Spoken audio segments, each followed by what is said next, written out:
This podcast has been brought to you by Podcast Nation. Death is a really hard thing to deal with because it's so final. But then you see these things and you get these experiences. It's like, well, it's not necessarily final. Like there's no way that happened without him here. And it's always comforting to know that the person that you love and you care for spiritually, I believe, is still here, right? They're still part of your life. We'll do it live. Fuck it. You're listening to the Laughing Couple podcast with your hosts, Brittany and Ryan Ostafy.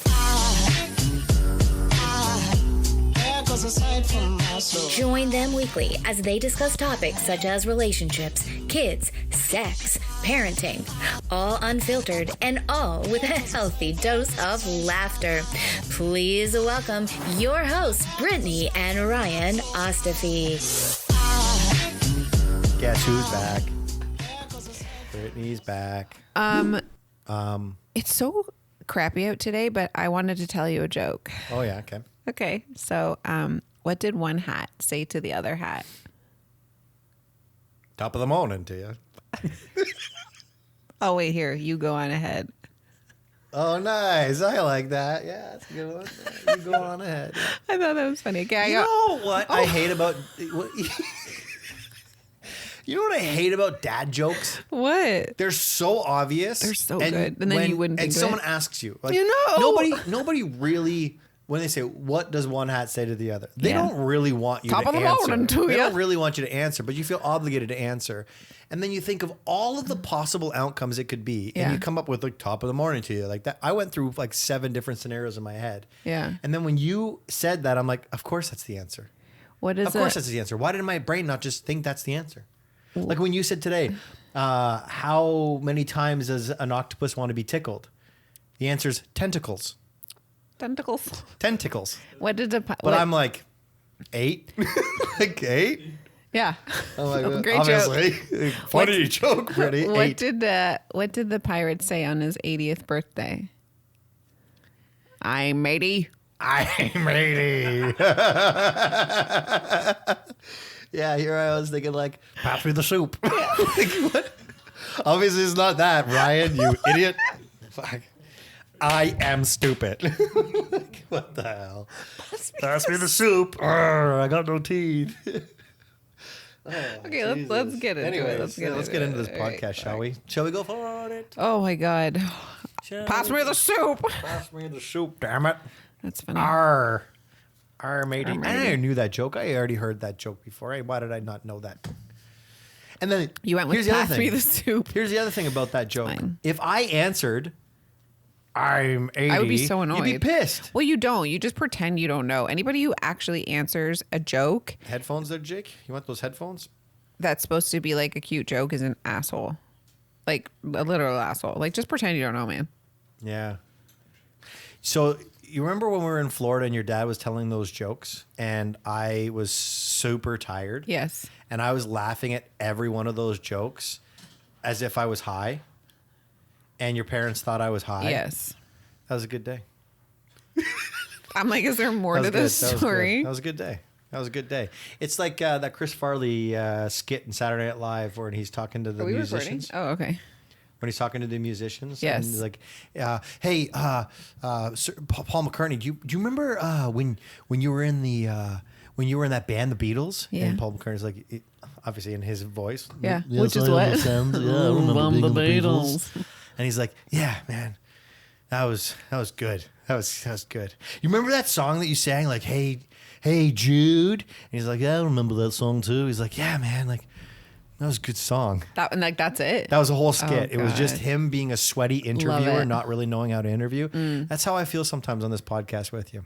Oh, Sweaty, really? not good at this thing. No, it's because sometimes when I say a joke, you just re-say it sometimes and try to make it better. And I'm like, I just said that. Why are peppers the best at archery? What kind of peppers? I don't know. Because they have an arrow. You see, that would have helped. They have an arrow. They have an arrow. That makes way more sense. They have an arrow. If you say it like that. It's like Because I have an arrow. because I have an arrow. Because I have an arrow. But if you say it like a little bit but because I have an arrow. Yeah. It's, Like, it's I'm so much Antonio better. Banderas. Yeah, I'm Antonio Banderas. I'm Antonio Banderas. I'm Antonio Banderas. It is the truth. Because I have a I'm Antonio Banderas. because I have an arrow. Okay. That's there's a meme of that. It's like I'm Antonio Banderas. it's got a guy in what are those hats called? Sombrero. Sombrero. It's always like if you read this as if you're speaking. Sombrero. It's like a Mexican word of the day, and then you read it like it's not, and then they put it in a sentence, and they put it in, and your mind automatically starts speaking like that. Really? And it's hilarious. You've never seen this? No. Mexican word of the day? No. I haven't. I'll have to look it up. But it's This like would have when, been one of them. It's A like habanero.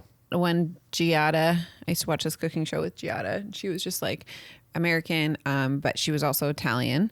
And so she would just be like straight talking, and then she'd be like, and now we are going to get the bruschetta. And like she would just like fully change her accent or like bruschetta. And like she wouldn't be talking like that for all of it. And then she'd be like the Parmigiano Reggiano. But then she would just go back to like regular speaking. It was like a thing that everyone noted. I like it. I like it. funny. I used to watch this TV show on, I don't know, Channel 13 or Channel 12. That was whatever. Guide. Whatever one wasn't the guide. It was Guide. Whatever one wasn't the guide. The 12 or Yeah. the 13. 12. And they would do like Eye on India on Sunday, and then you'd watch all these music videos from the Indian community, and then it was like right after that it was like now Eye on Israel, and then it would be like music videos from all over the world. But this girl was Portuguese. And exact same thing. But she would speak, and I always loved it because I was a kid and I was stupid. But I always loved listening to people speak a different language and then use an English word, like out of nowhere. Yes. Super Bowl. Yeah. That was like when Tim from Coupley just all of a sudden did his Canadian accent. It really threw us off. Yeah, it's you don't see it coming. No, it's great. Especially considering you don't know what they're saying, and you really don't see it coming. Anyways, can we start this podcast? I think we've already started. Oh, okay. We got some, I mean, it is heavy, but I think it's an important conversation because everyone experiences it, unfortunately. We have a heavy conversation. Yeah. Okay. Yeah. Well, that's one way to start this podcast. Today we're talking about death. No. But it's because Ryan's friend, we've talked about Clev multiple times on the podcast, but it was the anniversary of his passing last week. Yeah, recently. 13 years. 13 years. And you know the crazy thing about losing a friend that early. So Dave was 26 when he passed away. And I look at my life. You know, have you ever been in a relationship with a boy? I know you have. I haven't. But you ever been in a relationship where like 6 months felt like 5 years? Have I ever? Right? When I look at my... Not in a good way. When I look at my relationship This one with, right now. Yeah, well... Well, that's because it's been since 2000. It actually has been 13 years. 13 years, yeah. When I look at my relationship with Clev, such an impactful relationship, but it was when I actually like dissect it, it was after high school. So I would have been 20 and he passed when he was 26. Like that 6 years of my relationship with Clev felt like my entire life. Yeah. And I now look and it's been 13 years since he's been passed, meaning he's been gone Longer twice than you as were. long as I Yeah. ever knew him. And I think like, because when you have high school relationships, like most people are friends with maybe a few people from high school if you're lucky.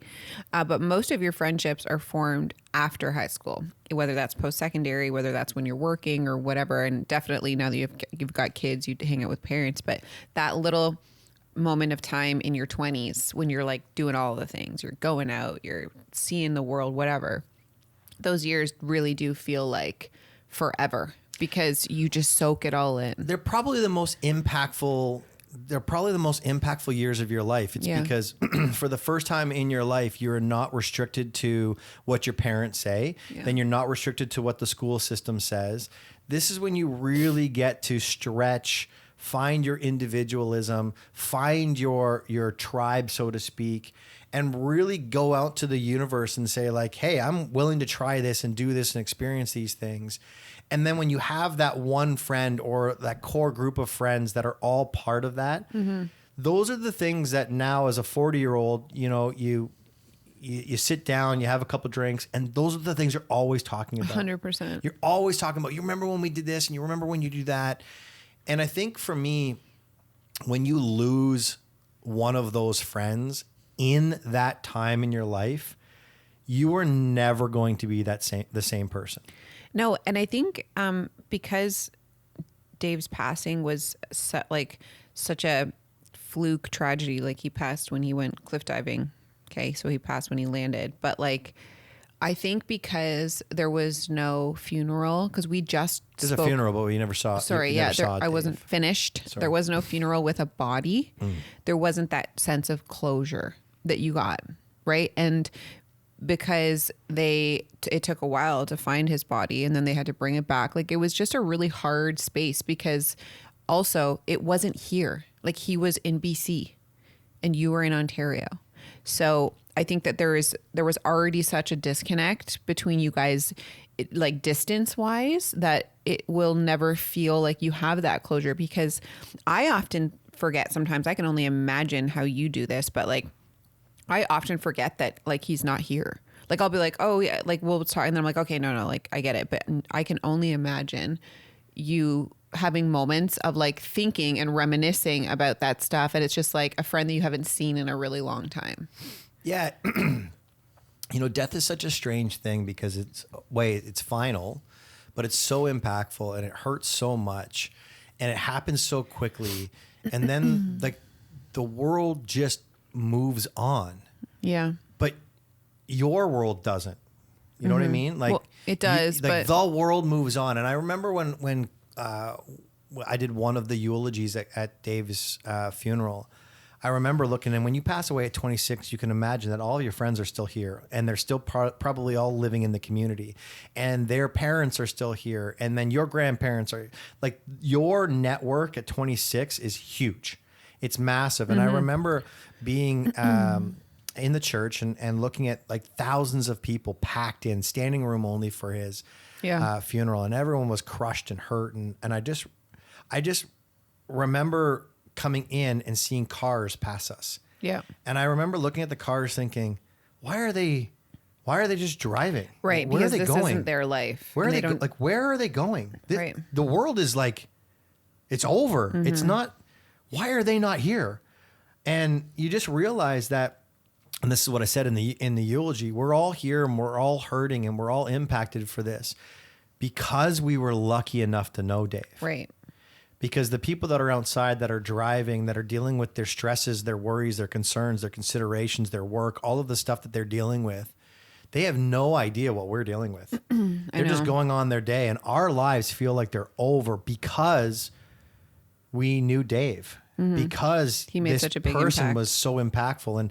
And we're now getting to an age right now at 40 where you're starting to see a lot of our friends, lose. There was a period of time where our friends in high school were losing grandparents. Yeah. We're now starting to see a lot of our friends losing parents. And this is a conversation I don't really want to dive too much into, because the idea of losing my parents, or the idea of you losing your parents, is just a little bit too much for me to deal with on a podcast.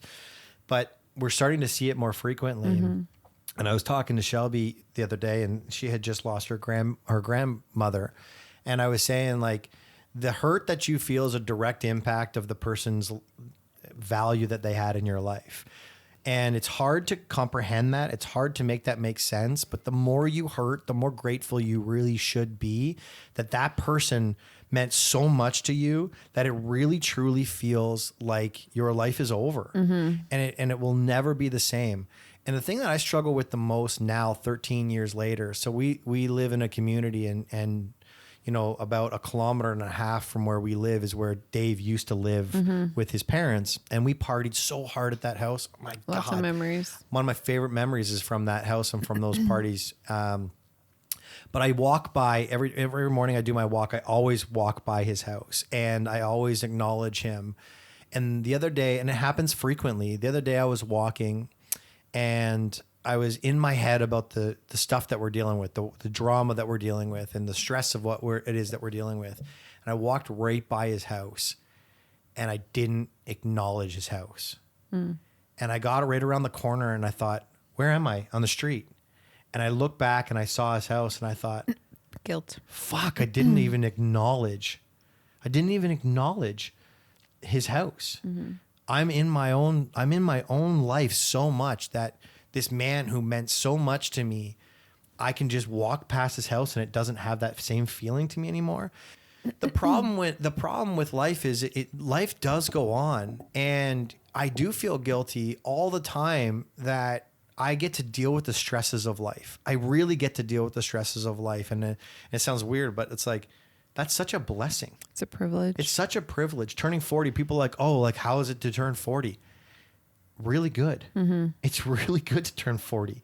Not everyone gets to turn 40. I lost my best friend at 26. Tomorrow's not guaranteed. Tonight's not guaranteed. There are people who are going to go to work today and they're not going to come back to their families. And it's like, we take for granted the stresses that we have in our lives. We just think, that they matter, and they do matter. Like, I don't want to diminish stress and worry and concerns and stuff along those lines, but every once in a while, it's nice to just to check in and recognize that, like, tomorrow's not a guarantee. An hour from now is not a guarantee. Right. And I think if you put yourself into that perspective and you allow yourself to just be in that, like, don't get trapped in that. That's like, that can be, I'd never leave my house if that was the case. But just to check in and recognize how lucky we all are. And that's what I said in the eulogy. It's like, I now feel like, as bad as it is that Dave's gone, I'm still here. Meaning I still have the opportunity. He no longer has the opportunity to achieve the greatness that he would have achieved in his life. And I almost feel like this moral obligation now to be the best version of me that I can possibly be. Because when Dave passed, he was in BC, but I was in Alberta. He was diving from a cliff and I was skiing down the side of a mountain. And I got a phone call that could easily have been the phone call that he got. That changed my life. It could easily have changed his life. And here he could be sitting on a podcast talking to his wife about Ryan Ostafy, and 13 years later, I miss this guy and I want this guy in my life and I can't have this guy in my life. And maybe he's walking by 11 Shadeland Court thinking, oh shit, I just walked right past Ostafy's house. Yeah. Right. We used to swim in that pool. But anyways, death is a really hard thing to deal with because it's so final. But then you see these things and you get these experiences. It's like, well, it's not necessarily final. Like, there's no way that happened without him here. And it's always comforting to know that the person that you love and you care for spiritually, I believe, is still here, right? They're still part of your life. Yeah. Yeah. I've got nothing else to add. I'm just listening. Yeah. Anyways, it's tough. And we don't talk about it on this podcast, but we haven't talked about this on this podcast. We did have a conversation with Stephen Lee Olson when he wrote the song. And that was the first time that we ever really had this. But I always, like, with his passing, I said, there are a lot of people right now that are dealing with the impact of the passing. And the one thing I would say to anybody, if I could, because having dealt with it, maybe it's a man thing. We tend to bury these emotions. I was just at a funeral and I was looking at the family. They're so strong and they're so supportive and they're thanking people for coming. And you could just see the smile and all this stuff. And I think, I really hope when this day is over that they really sit in their emotions. Like, they allow themselves to feel their emotions, because I've made the mistake so many times of just trying to put on this face that everything's okay and that I'm okay. Because I need to do that. Especially with Dave, I needed to do that for his family. I needed to do that for my friends. I needed to do that for his sisters. I needed to be somebody that was like, I'm here for you if you need anything. And I feel like the biggest thing that I can say is, because I never allowed people to be that for me in that space, I feel like, 13 years later, I'll be driving and I'll see something and it'll be like, fuck, Dave and I would have done this, or Dave and I should have done this, or I'll be at my parents' place and I'm like, we're all laughing, we're all joking, we're sitting by the campfire, and I look at a chair and I think to myself, there's no way Dave wouldn't be in that chair if Dave was here.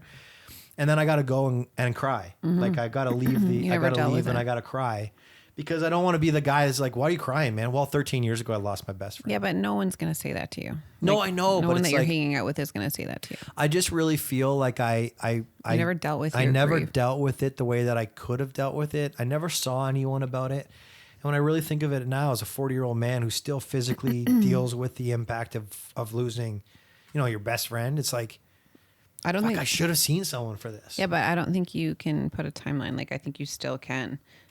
You know, like we have a friend who it was recently her mom's year of passing.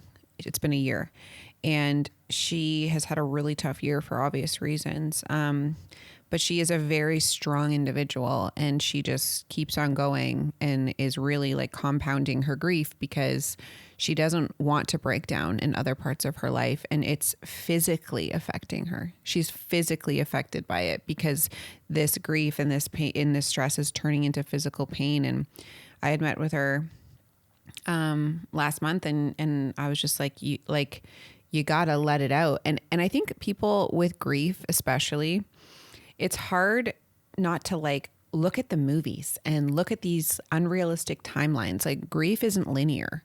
You're going to deal with grief in waves, and it's going to come out differently. And we've read this a million times. Like everyone experiences it differently.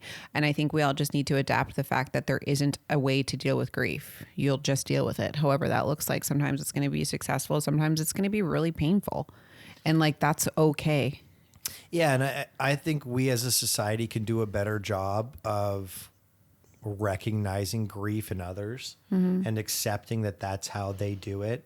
And it's weird. You think about it 13 years later, people would be like, man, get over it. No, right? no one would say that.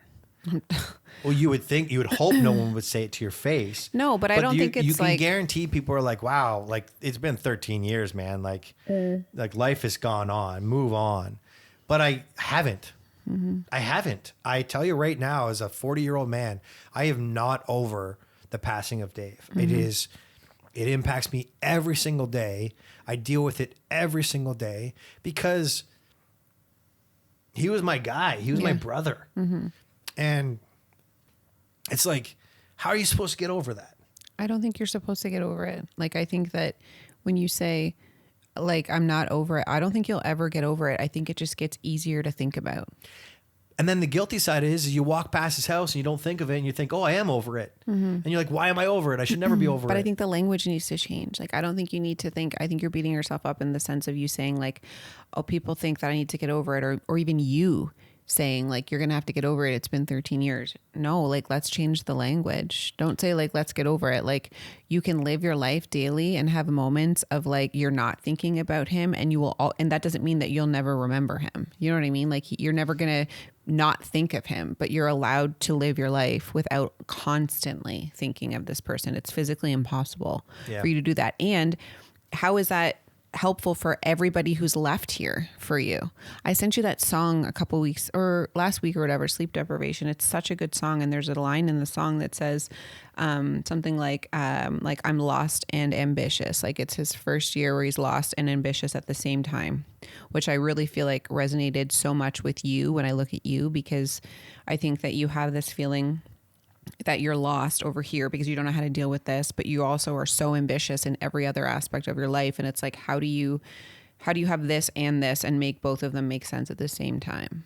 And not feel guilty for being one or the other. Right. Yeah. And that's the biggest thing. It's like, I now believe you honor the person who's passed by being the best version of you, by saying, hey, listen, I am still here. I still have the opportunity to make an impact on my life and on other people's lives. And I'm allowed to do that, and I'm free to do that and not feel this guilt or this burden. And I don't know the answer to it, but what I do know is if I could do it all over again, I would have not pretended like it didn't hurt. And I would have gone to somebody. Yeah. And I would have, and I'm not saying, and I'm not suggesting that would have helped. I don't know. I could still be here 13 years later, still dealing with the same stuff, but I feel like I could have got stuff off my chest that is still on my chest. Like, I can feel it when I'm driving. More often than not, it's when I'm driving, when I'm by myself and I look over at my empty seat. It's like, holy shit, I'm not ready for this. Driving in my car and guys beside me and I'm sitting here in tears. And the guy's like, oh, what the hell happened to that guy? Well, 13 years ago, you know what I mean?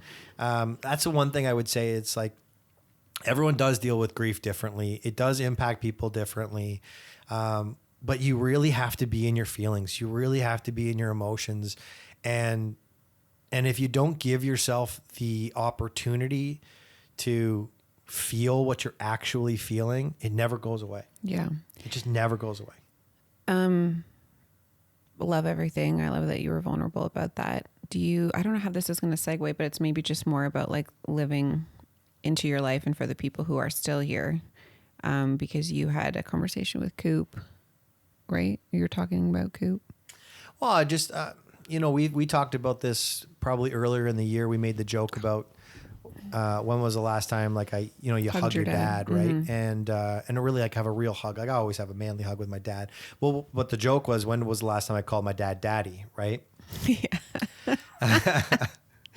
And so like with Clev's passing, this was the segue. With Clev's passing, you start to recognize that certain things that you take for granted, you got to stop taking for granted for them.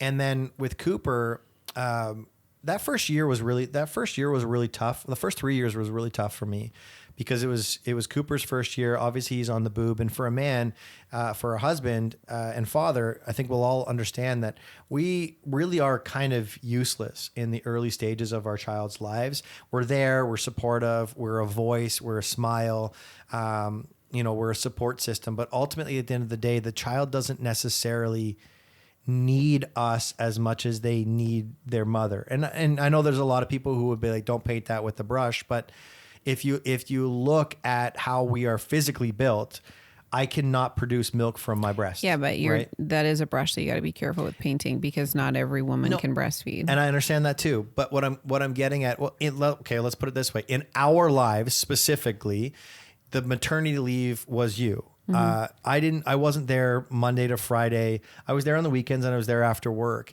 And so the connection, the bond, all of those things, and Cooper is naturally a mama's boy. Mm-hmm. I felt. And then on the other side, because we had Riley, who was 4 years older, I really had to be with Riley. Yeah. So that Riley didn't feel like, hey, my whole world just changed. I was 4, right. I had my mom and my dad, and now there's this kid, and he's taking all of mom's time. Right. And so Riley and I built this really strong bond in that first year of Coop. And then COVID hit. And when COVID hit, it threw everything a loop. The kids were here, they were with you, you were doing these creative, crafty things, and thank God they had you. But I really, for the first 3 years of Cooper, didn't really know him. Like I felt like I didn't know him. And so when we start talking about like things that fleet and things that go away, I've started to realize, and my mom always has this saying, and by the way, Mom, if you're listening to this, I hate this saying. This is my least favorite saying of all of your sayings. My mom says, a daughter is a daughter for the rest of her life. A son is a son until he takes a wife. I fucking hate that saying. You're like, just because it rhymes doesn't mean it's true. I'm like, just because it rhymes doesn't mean it's true, Mom. But there is some truth to it. And what I mean by that from a father, not from a mother's perspective, is I'm now taking stock and inventory, and every time I cross the street and Cooper reaches up and grabs my hand, I recognize that there will be a time in my life where my son won't hold my hand anymore, because it's just not the cool thing to do. He'll always hold your hand. I sit down beside my granny and I put my hand on her hand and we hold hands. And I sit beside my mom and I put my hand on her hand and I embrace my mom and like, I'm here, I'm beside you, I love you. But unless something tragic has happened, you wouldn't have that same affection to your dad. When I hold my dad's hand, it's because my hand's up here on the couch and his hand's up there on the couch, and they touch hands and we look at each other and we laugh. Yeah. Like, and my dad, sometimes if he's being my dad, he'll like caress my hand, the top of my hand with, he'll caress the top of my hand with my hand, and we laugh and we joke about it. Yeah. What was the last day I reached for my dad's hand for protection? When was the last day I held my dad's hand? You never know when it's the last time. And you don't know. And I remember there's someone who said, you never know the last time you pick up your kid. But when it comes to a daughter, I don't know what it is, but when it comes to a daughter, you never know when the last time is, because tomorrow could be the next time. Right? Like maybe I'll never pick up Riley again. But one day I'll be like, it's been a long time since I picked you up, and I'll pick her up. She could be a 30-year-old woman. I'm like, it's been a long time since I picked you up, and I can pick you up. Yeah. I'm not going to do that with my son. Yeah. And so I recognize now Cooper's going to be 6 in a couple of weeks. The time that I have left where he looks at me and feels like it's socially acceptable and okay to hold my hand, or socially acceptable and okay to hug me and to cuddle with me, I have less time than I've had. So at 6, I don't have 6 more years of Coop doing that. And my relationship with Coop as a father, as a man, it's going to change. And so I am so hyper focused on spending this time with him and having so much cuddles, because you get those cuddles for the rest of your life. I don't. And it sucks that I don't. And so this is a call to action for fathers that are out there, fathers who have sons. It's so easy to get wrapped up in their sports. It's so easy to get wrapped up in these things, but just recognize that your time as that guy for them, there's not a lot left. There just really isn't a lot left, and it sucks. I was reading, I don't even know, I was trying to find an old post, and I had come across one of these things I posted 2 years ago, or maybe it was 2 years ago. And it was like a quote that said, if you're ever having a hard day with your kids, just think about you coming back from the future and you get to spend one more day with them, and this is the day. Like, your immediate emotions change. Like, I mean, kids can be dicks. You can have hard days as a parent. This isn't to say like you're not allowed to have those rough times, and you absolutely are allowed to have the breakdowns. But if you're ever just finding yourself like really snapping on them or whatever, your patience is short, take a moment and be like, okay, say that future me gets to come back to this day and see them again when they're this little. Your whole outlook and your whole perspective changes. It's so wild. I did that last night because I was going to go. I was so tired. You had a headache. I had a migraine. Let's be clear. I was almost throw up. Yeah. So you were out of commission, and I was like, I'm going to go. We both laid with them, and then I was like, you know what? I'm not going to go. And then sang a little sleep song, and they fell asleep. I heard you sing. I fell asleep to you singing. It was nice. Yeah, it was funny. You started snoring. Yeah, it was very peaceful. I was like, that's not. You know, it's hard being a parent. You have these back and forth dialogues all the time. And, you know, when you first have a parent or you first become a parent, everyone says to you, you know, time moves fast. Time is fleeting. Love these times when your kid's yelling in freaking Walmart. No one wants to remember, hear it. There's a time that this isn't going to happen. But we are going to be those people and eventually. You're like, yeah, I get it. But I'm in the moment right now. And this fucking sucks. Don't invalidate my emotions right now. You remember when Riley said that yesterday? I thought that was so powerful. What'd she say? When Riley was talking about it and she said someone made fun of her leg hair. And you're like, well, she didn't mean it to be mean. And Riley says to you, I know she didn't mean it to be mean, but it's okay for me to still feel hurt by it. Yeah. We were like, good for you. Good for you, Riley. Yeah. Why are you smarter than the two of us? Well, we gave her these tools. Yeah, you're right. Yeah, that's definitely an us thing. It's definitely an us thing. But anyways, it's just, it's one of those things where it's tough being a parent. I want to acknowledge it's tough being a parent. And it's way easier to look back and look at it and say, oh, I wish I would have done this. But you can do that if you put the mindset that you have. Put yourself in the future you. Put yourself as a 60-year-old, 70-year-old and think to yourself, if you could go back in one time, we talk about this all the time here in this house. If you give me at 80 years of age, the moment in time that I would go back to, it's probably right now. Mm-hmm. It's probably right now. When I can't hold Cooper's hand anymore, I won't go back to that time. Those times are going to be great. Mm-hmm. I'm going to love those times. I'm going to absolutely adore those times when he's doing his thing and we're cheerleading and cheering for him and we're his support system and he's playing with his friends and he's got this independence. I'm going to love that time in my life. But if I could go back to one moment, it's never not going to be when he's holding my hand. Well, there were two things that he said recently. One, I think it was last month, I pointed to an excavator when we were driving because he used to be obsessed with excavators. And I was like, Goob, look at that excavator. It was massive. And he said, Mom, I'm not really into like excavators and diggers anymore. And I was like, cool. Yeah, me neither. And then I started crying. And then today, it's raining out, and so Riley took her umbrella, and I'm like, you can have your umbrella. And he's like, Mom, I'm like, what? And he's like, I don't want to take, do we have any other umbrellas? I'm like, no, you broke your other one. Like, this is a brand new umbrella. And he's like, I don't like it. I'm like, there's a shark on it. He's like, Mom, it's baby shark. I don't want to take a baby shark to school. And I was like, but you are a baby. Like, and he used to love baby shark, but like, I think this as a parent, you just have these moments of like, there's going to be a time where he already transitioned out of toddler area in the store to now boys. Not ready for that shit.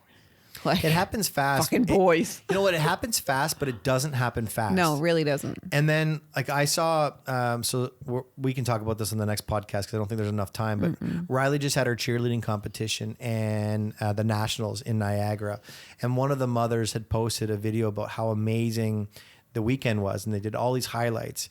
And then I deep dove, and I'm like, oh yeah, that's right. You were on Riley's team last year. I forgot that they were, because we didn't make friends with them the year before, right? Yeah. And so I started deep diving, and I went to the cheer video from the year before. And because Riley wasn't like super close with this girl last year, but she is this year, I'm like, oh my God, that's Riley. And she looked like a baby. I know. It was a year ago, and she looked like a baby. But Riley to me has always been Riley. I know. There's never been a version of Riley that's never been Riley until I look back at the old version of Riley, and I thought, that was you? So bizarre. And it's crazy to me, and that's where it starts to happen really fast.